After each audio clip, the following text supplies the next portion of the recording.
Students. तो आज बारी है हमारी एक न्यू टॉपिक की, that is increasing and decreasing functions. जैसा मैंने पहले कहा था कि टेंजेंट नॉर्मल के बाद में इसी को स्टार्ट करूंगी, तो आज ही उसका लेक्चर सबसे पहला है जिसमें हम कुछ इंक्रीजिंग एंड डिक्रीजिंग फंक्शन के बारे में समझेंगे कि ये होते क्या हैं। देन फिर उसके कुछ general questions from NCERT. Next lecture में हम पीवाईक्यूज और मिसलेनियस जैसे कि हम सब में करते हैं वैसे ही करेंगे। तो आज सबसे पहले तो हम जानने की कोशिश करेंगे कि इंक्रीजिंग और डिक्रीजिंग फंक्शंस है क्या। तो सबसे पहले बारी है इंक्रीजिंग फंक्शन की। जैसे मैंने देखो एक ग्राफ भी बनाया है यहाँ पे आपको एक्सप्लेन करने के लिए इस तरह का। इसका मतलब ये है कि अगर x बढ़ रहा है तो उसके साथ साथ y भी बढ़ रहा है। जैसे आप y is the function of x लिखते हैं, that is y equals to fx। तो जब आप x की वैल्यू उस फंक्शन में डालेंगे तो उस वैल्यू को आप जैसे जैसे बढ़ा रहे, जैसे आपने पहले 2 डाली, फिर आपने 3 डाली, देन 4 डाली, तो हर बार उस y की वैल्यू भी बढ़ रही है। जैसे अगर x1 x2 से बड़ा है तो fx1 भी fx2 से बड़ा होगा। fx1 fx2 मतलब या y1 y2 ले लो, यानी अगर वो बढ़ रहा है तो वो भी उसी के साथ साथ बढ़ेगा। ठीक है, ये है हमारा इंक्रीजिंग फंक्शन। छोटा सा है बस, इसका ग्राफ इस तरह जाता है कि अगर x बढ़ रहा है इट मीन्स y भी बढ़ेगा। बीच में कुछ कुछ इंटरवल्स पे जब y कांस्टेंट हो जाता है तो वो भी दिया हुआ है यहाँ पर। ओके, अच्छा एक चीज और, कोई भी फंक्शन इंक्रीजिंग तब होता है अगर हमें न्यूमेरिकली प्रूफ करना है तो अगर उसका differentiation f dash x greater than and equals to 0 होना चाहिए। स्ट्रिक्टली इंक्रीजिंग तब होता है जब उसका डिफरेंशिएशन f डैश x 0 के इक्वल ना हो, 0 से बड़ा हो। तो स्ट्रिक्टली अगर 0 के इक्वल है और 0 से भी बड़ा है दैट मीन्स इंक्रीजिंग। ये न्यूमेरिक के लिए है, एक्सप्लेनेशन इंट्रो इससे समझ आता है। अब डिक्रीजिंग फंक्शन, डिक्रीजिंग फंक्शन का ग्राफ देख सकते हैं, ये बना हुआ है। इसमें क्या है आप देख सकते हो, x तो कंटिन्यूअसली बढ़ रहा है लेकिन y x के बढ़ने के साथ घट रहा है, वो बढ़ नहीं रहा है। जैसे देखो ये x बढ़ रहा है लेकिन y कंटिन्यूअसली घट रहा है। वहां पे x बढ़ने के साथ साथ y भी बढ़ रहा था, लेकिन यहाँ पे अगर x बढ़ रहा है तो y घटेगा। यानी अगर x1 x2 से बड़ा है तो fx2 fx1 से बड़ा होगा, fx1 fx2 से छोटा होगा। यानी जो आने वाला y है एक बड़ी नंबर वैल्यू के लिए वो छोटा रहेगा। अगर न्यूमेरिकली डिक्रीजिंग प्रूफ करना है बिल्कुल सेम वही है, बस लेस देन लग जाता है। f dash x less than equals to 0 strictly proof करना है तो f dash x less than 0। बस यही है इंक्रीजिंग डिक्रीजिंग फंक्शन में। इंक्रीजिंग ये कि अगर x की वैल्यू डालने पर कंटिन्यूअसली y में बढ़ोतरी यानी इंक्रीज कर रहा है वो, it means it's a increasing function. और अगर x की हर वैल्यू बढ़ती हुई वैल्यू पे y बढ़ नहीं रहा है उल्टा घट रहा है तो फिर वो फंक्शन इंक्रीजिंग नहीं होगा, डिक्रीजिंग होगा। ठीक है, और न्यूमेरिकली मैं अभी थोड़ा एक्सप्लेन करूंगी क्वेश्चन से तो आपको समझ में आ जाएगा। सबसे पहले तो आपको पता ही होना चाहिए कि इंक्रीजिंग डिक्रीजिंग होते क्या है, वो मैंने आपको यहाँ पे बता दिया है कि x1 x2 बिल्कुल इसी लैंग्वेज में हर जगह दिया जिस तरह मैंने एक्सप्लेन किया है। सिंपली बस यही फंक्शंस होते हैं। अब हम कुछ क्वेश्चन से इसको समझने की कोशिश करेंगे। जैसे हमारा सबसे पहला क्वेश्चन दिया है, ये फंक्शन दिया है हमको f(x) equals to 3x plus 17। ये हमको दिखाना है कि हमेशा स्ट्रिक्टली इंक्रीज करेगा r पर। स्ट्रिक्टली इंक्रीज का मतलब किसका, f डैश x 0 से बड़ा होना चाहिए, 0 के इक्वल भी नहीं होना चाहिए। यहाँ पे देख सकते हो आप, दिख रहा है यहाँ पर 0 से बड़ा होना चाहिए, 0 के इक्वल भी नहीं होना चाहिए। मैं सबसे पहले f डैश x इसका लेके देखती हूँ।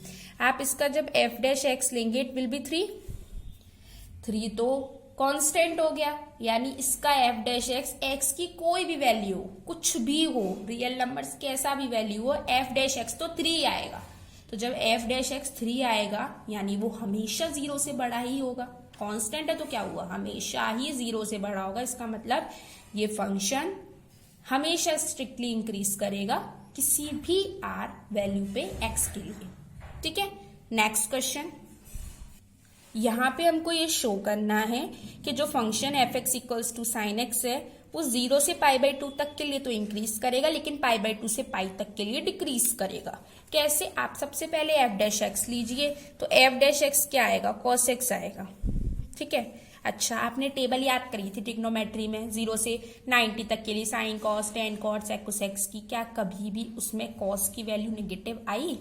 नहीं आएगी, क्योंकि जो हमारा पहला क्वाड्रेंट होता है 0 से π/2 तक के लिए, वहां पे हर ट्रिग्नोमेट्रिक फंक्शन पॉजिटिव ही होता है, तो cos x भी पॉजिटिव ही होगा। और जब cos x पॉजिटिव है इट मीन्स f' 0 से बड़ा होगा।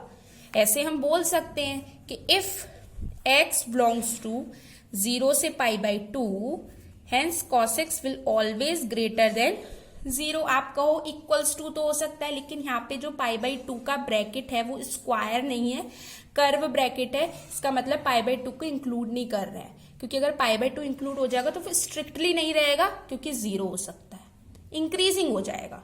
लेकिन π/2 को इंक्लूड नहीं करना है, तो हम यही लिखेंगे कि cos x 0 से बड़ा ही रहेगा, यानी हमेशा पॉजिटिव ही रहेगा, नेगेटिव नहीं रहेगा। तो हम बोल सकते हैं, ये साफ साफ दिख रहा है कि f' 0 से बड़ा प्रूफ हो गया, यानी ये स्ट्रिक्टली इंक्रीजिंग हो गया। अब इसी cos x में सेकेंड क्वाड्रेंट यानी π/2 और पाई में देखें तो वो हमेशा 0 से छोटा ही रहेगा। वही बात, π/2 इंक्लूड नहीं कर रहे हैं तो वो हमेशा 0 से छोटा ही रहेगा, यानी नेगेटिव ही रहेगा, क्योंकि सेकेंड क्वाड्रेंट में साइन और कोसेक पॉजिटिव होता है, कॉस नहीं होता, कॉस नेगेटिव होता है। तो यहाँ पे कॉस स्ट्रिक्टली डिक्रीजिंग हो जाएगा इस इंटरवल के लिए। जैसा बोला था वैसा हमने प्रूफ कर दिया। अब नेक्स्ट क्वेश्चन। अब ये होगी ट्रिक इन क्वेश्चंस को एक्सप्लेन करने की, जिसमें हमसे क्या पूछा जाएगा। जो अभी हमने सीखे वो तो बेसिक थे कि स्ट्रिक्टली इंक्रीजिंग है नहीं है, डिक्रीजिंग है नहीं है, ये सब बताना। अब यहाँ पे आपको एक फंक्शन दिया होगा और आपको इंटरवल्स पता करने होंगे कि किस इंटरवल पे स्ट्रिक्टली इंक्रीज कर रहा है और किस इंटरवल पे स्ट्रिक्टली डिक्रीज कर रहा है। तो उसको निकालने के लिए हम क्या करते हैं वो आप देख लीजिए। कम से कम 1-2-3 क्वेश्चन पे इसके कराऊंगी ताकि आप आसानी से इसको समझ सकें। जिससे सबसे पहला fx दिया हुआ है हमारा 2x² माइनस 3x, ये दिया हुआ है। आप f' लीजिए इसका, खुशी खुशी पावर आगे आएगी, एक पावर कम हो जाएगी, यानी 4x माइनस 3। अब क्या करेंगे इंटरवल निकालने के लिए, हम f' इक्वल्स टू 0 कर देंगे, यानी f' को हम 0 ले लेंगे। तो 4x माइनस 3 इक्वल्स टू 0 और x की वैल्यू निकाल लेंगे, दैट इज 3/4। ठीक है, अब क्या करेंगे, अपनी एक नंबर लाइन खुद क्रिएट करेंगे जिसमें 3/4 को लेंगे। अगर आपको कुछ x की लिमिट दी है तो आप वो प्लॉट करेंगे, मैं लिमिट वाले भी कराऊंगी, लेकिन यहाँ तो लिमिट दी नहीं है। तो 3/4 के इधर साइड हो जाएगा -∞, यानी कुछ भी हो सकता है, और 3/4 के इधर साइड हो जाएगा प्लस का ∞। तो हमारे पास 3 पॉइंट से 2 कॉलम बन गए। एक ये वाला कॉलम -∞ से 3/4 तक का, एक ये वाला कॉलम 3/4 से ∞ तक का।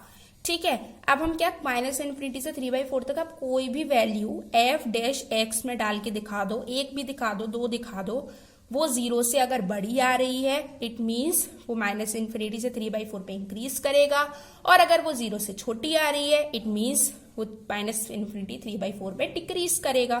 ठीक है, अब मैंने -∞ 3/4 पे सबसे बेस्ट 0 डाल के देख लेती हूँ। मैंने अगर f' में यहाँ पे 0 डाला, 4 × 0 -3, it means at x equals to 0 f' जो है वो -3 आ रहा है, which is less than 0। It means -∞ से 3/4। इन्फिनिटी कभी भी स्क्वायर ब्रैकेट में नहीं होता क्योंकि वो हम डिटरमाइन नहीं कर सकते। 3/4 भी स्क्वायर ब्रैकेट में नहीं होगा, समझ सकते हो। 3/4 से f' की वैल्यू क्या हो रही है, 0। स्ट्रिक्टली इंक्रीजिंग में क्या f' 0 हो सकता है, नहीं हो सकता, इसलिए 3/4 भी इंक्लूड नहीं होगा। हाँ, अगर आपका क्वेश्चन इंक्रीजिंग डिक्रीजिंग मांगे, स्ट्रिक्टली नहीं माने, तो आप आंख बंद करके यहाँ पे स्क्वायर ब्रैकेट लगाएंगे। It means 3/4 also included in that interval, here it will not included. Okay, तो यहाँ पे इस तरह हम पूरा बताएंगे। अब 3/4 से ∞ इस वाले कॉलम में चेक करें, इधर हम क्या डाल के देख लें, 3 डाल के देख लेते हैं। आप यहाँ 3 डालोगे, 4 × 3 = 12 -3 कितना आएगा, 9 आएगा, जो कि 0 से बड़ा है। इसका मतलब ये यहाँ पे तो इंक्रीज करेगा, यहाँ पे डिक्रीज करेगा। इसका इंटरवल लिखने के लिए आप अगेन 3/4 ∞ लगाएंगे, दोनों में कर्व ब्रैकेट लगाएंगे, कर्ल ब्रैकेट लगाएंगे, स्क्वायर ब्रैकेट नहीं लगा सकते। बस मैंने थोड़ा आप दिखा दीजिए, 1-2 पॉइंट रख के, इस तरह हो जाएगा। हर पॉइंट पे वो 0 से कम ही आएगा और इधर हर पॉइंट पे वो 0 से बड़ा ही आएगा। इस तरह करते हैं हम इंटरवल्स निकालने के क्वेश्चन, और करेंगे एक दो, क्लियर हो जाए इसलिए, ठीक है। अब जैसे हमारे पास ये क्वेश्चन है, फंक्शन दिया हुआ है, तो हम सबसे पहले क्या करेंगे, एफ डैश एक्स निकालेंगे इसका। 3 2 जा 6x स्क्वायर हो जाएगा, माइनस का 6x हो जाएगा, माइनस का 36 हो जाएगा, ठीक है। अब मैं इसको 0 के इक्वल करूंगी, मैंने 6 क्या करा, कॉमन ले लिया, इक्वल्स टू 0। आप 6 को इधर मत भेजिए, ठीक है। भेजना चाहो भेज भी दो, लेकिन जब x की वैल्यू डाली जाएगी तो गलती से इसमें मत डाल देना, ऊपर वाले में डालेगी, क्योंकि हमें एफ डैश एक्स सेटिस्फाई कराना होता है, ना कि उसका कैंसिल फॉर्म। बात को समझ रहे हो ना, क्योंकि यहाँ 0 में जा रहा है, लेकिन बाद में ध्यान रखना। वैसे ना ही भेजो तो ज्यादा बेटर है, और भेज दो तो कोई बात नहीं, मैं भेज दे रही हूँ। सॉल्व करना आता ही है, कैसे होगा, 3x हो जाएगा, प्लस का 2x हो जाएगा, माइनस का 6 हो जाएगा, ये x माइनस 3 हो जाएगा, प्लस 2x माइनस 3 हो जाएगा, equals to 0। It means x minus 3 x plus 2 equals to 0। तो x की दो वैल्यू आई आपके पास, एक 3 एक माइनस 2, ठीक है। लिमिट यहाँ भी नहीं दी, हम उसी तरह प्लॉट करेंगे। कैसे प्लॉट करेंगे, यहाँ -2 होगा, यहाँ 3 होगा, यहाँ इन्फिनिटी होगा, यहाँ माइनस का इन्फिनिटी होगा। 4 पॉइंट थे इसलिए 3 इंटरवल बन गए, ये इंटरवल, ये इंटरवल, ये इंटरवल। यहाँ से भी कोई भी वैल्यू डाल के एफ डैश एक्स में देख लो, अगर 0 से बड़ी आ रही है तो यहाँ इंक्रीज करेगा, यहाँ अगर छोटी आ रही तो डिक्रीज, यानी जो भी आई वो। पुरानी बात ध्यान रखें, स्क्वायर ब्रैकेट आप नहीं लगा सकते। ये सारे क्वेश्चन स्ट्रिक्टली इंक्रीजिंग डिक्रीजिंग के हैं, तो आप स्क्वायर ब्रैकेट नहीं लगा सकते, क्योंकि अगर आपने स्क्वायर ब्रैकेट लगा दिया इट मीन्स जिस पॉइंट पे एफ डैश एक्स 0 आ रहा है आप उसको भी इंक्लूड करा रहे हो, जो कि पॉसिबल नहीं है। स्ट्रिक्टली इंक्रीज में एफ डैश एक्स 0 नहीं होता, हमेशा 0 से या तो बड़ा होगा या 0 से छोटा होगा, ठीक है। अब यहां से आप कोई भी वैल्यू डाल के देख लो। सबसे पहले तो आप -2 है, -3 डाल के देख लो, इधर -3 तो लाई करेगा, आप इसमें -3 डाल के देख लो, यहाँ पे लाई करते हैं, डाल दें। -3 का स्क्वायर 9 होगा, 9 माइनस -3 प्लस 3 12 माइनस 6 6 30, यानी पॉजिटिव ही आएगा। तो इस पे तो पॉजिटिव, मैं आपको थोड़ा डायरेक्ट वायरेक्ट करके दिखा दे रही हूँ, आप इतना तो कर सकते हो। अगर मैं एक एक करने बैठी तो बहुत बड़ा हो जाएगा, मेरे को आपको और भी टाइप दिखाने हैं। अब -2 से 3 है, 3 में 0 डाल लो, सबसे बेस्ट। 0 यहाँ डाला, 0 minus 0 0 0 minus 6 minus 6 into 6 minus का 36 नेगेटिव आ रहा है। अब 3 से इन्फिनिटी था, 4 डाल दो, 4 4 16 माइनस 4 12 माइनस 6 6 6 36, यानी यहाँ पे पॉजिटिव आ रहा है। आपको मिल गए, इंक्रीजिंग के भी मिल गए, डिक्रीजिंग के भी मिल गए। इंक्रीज करेगा वो इन पे, फिर हम यूनियन लगाते हैं 3 इन्फिनिटी, क्योंकि बीच में गैप है ना इसलिए, और डिक्रीज करेगा वो इस पे। हो गया कंप्लीट इजीली। बस ऐसे ही करना है सारे क्वेश्चंस को, सिंपली नंबर निकालने हैं, नंबर लाइन पे प्लॉट करना है, इंटरवल्स बनाने हैं, उस इंटरवल में से किसी 1-2 नंबर को प्लॉट करके दिखाना है कि एफ डैश एक्स 0 से बड़ा आ रहा है, 0 से छोटा आ रहा है, और फिर इंटरवल को इस तरह लिख देना है। कंप्लीट। Next question. अब जैसे ये क्वेश्चन है, मैं अब थोड़ा ज्यादा सॉल्व नहीं करूंगी, क्योंकि मैं अभी आपको एक वाला इस वीडियो में वाला क्वेश्चन और कराऊंगी जिसमें लिमिट दी हो, ठीक है। ये दिया हुआ है, अब इसका करोगे तो कैसे करोगे, प्रोडक्ट टूल से करोगे।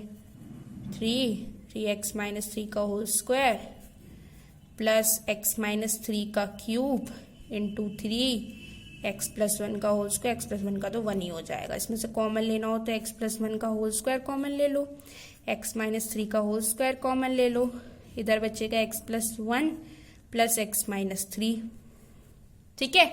तो ये 3 हो जाएगा, ये x प्लस 1 का होल स्क्वायर हो जाएगा, x माइनस 3 का होल स्क्वायर हो जाएगा, ये 2x माइनस 2 हो जाएगा।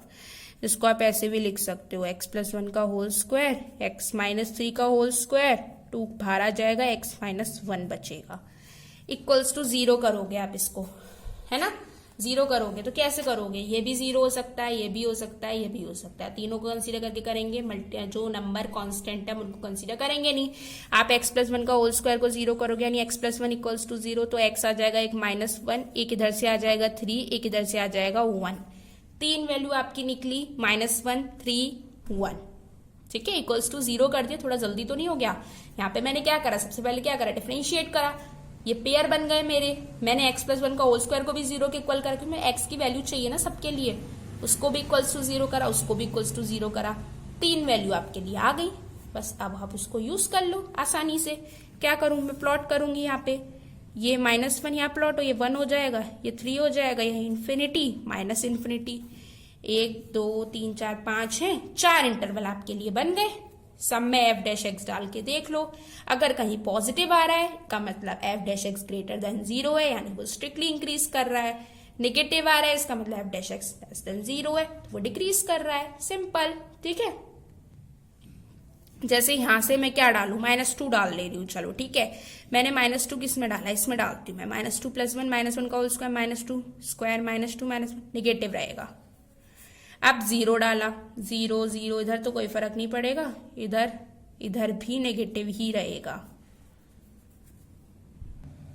अब अगर मैंने 2 डाला, ठीक है, यही डाल के देख लो तो पॉजिटिव रहेगा, क्योंकि स्क्वायर तो हमेशा ही पॉजिटिव रहेंगे। अब इसके बाद 3 से इन्फिनिटी 4 डाला तो भी पॉजिटिव ही रहेगा। तो इसका मतलब डिक्रीज करने के लिए जो इंटरवल आए वो ये होंगे, और इंक्रीज करने के लिए जो इंटरवल आए वो ये होंगे। 20 से तो कोई मतलब ही नहीं, आप पूरा पूरा लेके चल रहे हो, ठीक है।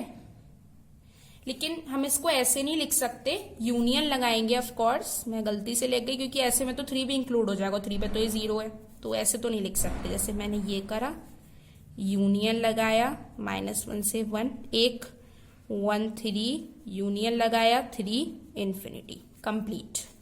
अब लास्ट हमारा है एक इंक्रीजिंग डिक्रीजिंग का। जैसे 6 - 9x - x स्क्वायर है, आप इसका एफ डैश एक्स करेंगे, माइनस बाहर ले लो, 2x माइनस बाहर लेने के बाद एक्स स्क्वायर प्लस का हो जाएगा, तो 2x - 9, ठीक है, या 9 - 2x ले लो। वेट कुछ मिस्टेक हो गई है लग रहा, एक सेकेंड, -9 माइनस का 2x, हाँ वो 9 रह गया, ठीक है। अब इसके बाद मैंने -9 = 0, तो 2x इधर चला जाएगा, तो x की वैल्यू कितनी आ गई, -9/2 आ गई। तो बहुत आसान है, सिर्फ एक ही वैल्यू आई है इसमें। आप क्या करोगे, -9/2 यहाँ डालोगे, माइनस का इन्फिनिटी यहाँ डालोगे, प्लस का इन्फिनिटी यहाँ डालोगे। अब आप इसको तो करके देख ही सकते हो कि किस पे क्या आ रहा है। अगर कहीं 0 से बड़ा आ रहा है तो वो इंक्रीज कर जाएगा, कहीं 0 से छोटा आ रहा है तो वो डिक्रीज कर जाएगा। इसको तो कर सकते हो। तो मैं यहाँ पे इसको यहीं पॉज कर दे रही हूँ। अब हम एक अपने क्वेश्चन पे जाते हैं जिसमें लिमिट दी हुई है एक्स की। ओके, नेक्स्ट क्वेश्चन हमारा वही होगा, वो हमारा लास्ट क्वेश्चन होगा। ये है वो हमारा क्वेश्चन जिसमें आपको पहले से ही x 0 और 2π के बीच में दिया हुआ है। तो आप यहाँ इन्फिनिटी कंसीडर नहीं करोगे। एफ एक्स की वैल्यू ये दी है, मैं सबसे पहले एफ डैश एक्स लूंगी। वो तो हर किसी में ही करना है भैया, एप्लीकेशन और डेरिवेटिव नाम है चैप्टर का। डेरिवेटिव तो होना ही होना है, तभी तो उसका एक एप्लीकेशन है, ठीक है। = 0 करोगे तो cos x = sin x हो जाएगा। तो मैं लिख सकती हूँ tan x = 1। अब हम x की वो वैल्यू लेंगे जिस पे tan 1 होता है, लेकिन लिमिटेड, ओनली जो 0 से 2π तक लाई करें, और कोई नहीं लेंगे, ठीक है। तो एक तो x π/4 होगा, तो एक तो x π/4 हो जाएगा जिसपे 1 होता है, जो तो आप जानते ही हैं कि वो π/4 ही होगा। तो एक तो x π/4 हो गया। अब 0 से 2π तक और x +1 होना चाहिए, नेगेटिव तो ले ही नहीं सकते, पॉजिटिव होना चाहिए। तो और कहाँ होता है, फर्स्ट सेकेंड में ऐड शुगर 2 कॉफी से सब याद करते हैं, मेरे को भी उसी से ही याद है। तो आप इस बात को जानते हैं कि 10 और कहाँ पॉजिटिव होता है, थर्ड क्वाड्रेंट में होता है पॉजिटिव। थर्ड क्वाड्रेंट के लिए निकालने के लिए हम क्या करेंगे, पाई प्लस थीटा करते हैं, दैट मीन्स पाई प्लस π/4 करेंगे, जो कि आएगा पाई 5π/4। तो एक वैल्यू ये हो जाएगी, बस 2π तक है, 360 तक, फोर्थ में वो अगेन नेगेटिव हो जाएगा। तो 2 वैल्यू आई, एक π/4 एक 5π/4। अब मैं जब यहाँ पे इसको प्लॉट करूंगी ना नंबर लाइन पे, तो मैं ऐसे प्लॉट करूंगी 0, ठीक है, इसके बाद फिर π/4, इसके बाद फिर 5π/4 और लास्ट में 2π। अब एफ डैश एक्स आप इसके बीच में देख के देखिए, अगर वो 0 से बड़ा है तो एफ डैश एक्स इंक्रीज करेगा, अगर 0 से छोटा है तो वो डिक्रीज करेगा। ये लिमिट वाला था तो यहाँ पे मैंने लिमिट से कर दिया, सिंपल। 0 से π/4 आप 30 डाल के देख लो। cos 30 की वैल्यू √3/2 होती है, sin 30 की वैल्यू 1/2 होती है, √3 -1/2 पॉजिटिव होगा तो ये पॉजिटिव आ जाएगा। π/4 5π/4 के बीच में आप π/2 ही डाल के देख लो। cos 90 0 होगा, sin 90 1 होगा, 0 - 1 -1 यहाँ पे डिक्रीज करेगा। आप 5π/4 और 2π के बीच में डाल के देख लो कोई भी नंबर क्या आता है।